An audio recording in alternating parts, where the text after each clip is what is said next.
Janice Ray uses a plethora of figurative language in her book Ecology of a Cracker Childhood, including similes, metaphors, and personification.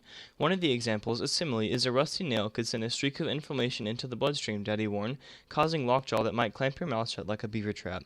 She uses this kind of figurative language to enhance the reader's understanding of how she lived. Another use of figurative language is the use of metaphors. One time, Ray and her family went on a trip down the Altamaha River, and once they were done, Ray decided to write about it. One of the things she writes says, "Bends are the meat, snags the poison."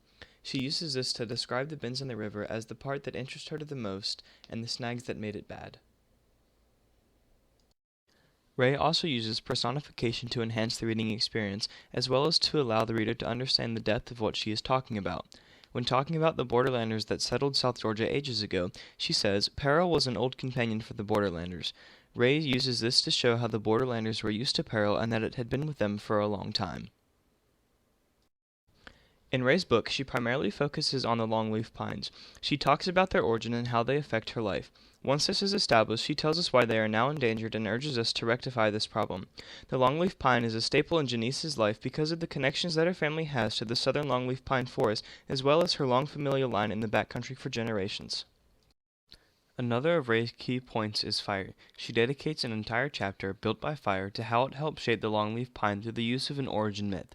In the chapter, Ray tells us that the lightning hated the pine tree and tried to burn it, but whatever it tried, the pine tree would adapt. The tree now cannot reproduce properly without fire, and these adaptations have allowed the tree to survive today.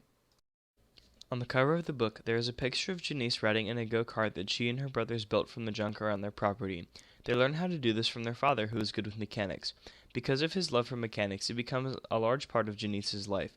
One of the many things about her father was that he could make anything, he could fix anything. Many of the things that were around Ray's house were created by her father. Everyone has biotic and abiotic influences on their life. Some of my biotic influences include my family as well as my friends and pets. All of these influence how I act and what kind of choices I make. My family and friends also help me when I need it, such as on homework and when I am not feeling happy.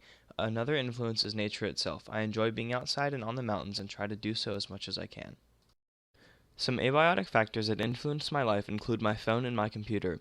The devices enable me to be connected, but I also care for them. They entertain me, and that can be a distraction when I need to focus on something such as schoolwork, which is also an abiotic influence on my life. The schoolwork and homework that I have influence the decisions that I make and controls part of my time. Nature has a large influence on both Janice Ray's life as well as my own. Both of us see beauty in a never-ending forest, and while Ray prefers the flatlands of southern U.S., I prefer the mountains of the Appalachians. However, both of these landscapes give us a respect for the beauty of nature and the secrets that it can hold for those that are willing to go find them. Because of nature's inherent beauty, it is our job to make sure that nature stays the way that it is. Many people don't understand the depths of nature and how it affects our everyday life. People who learn to respect nature will ultimately find beauty in it.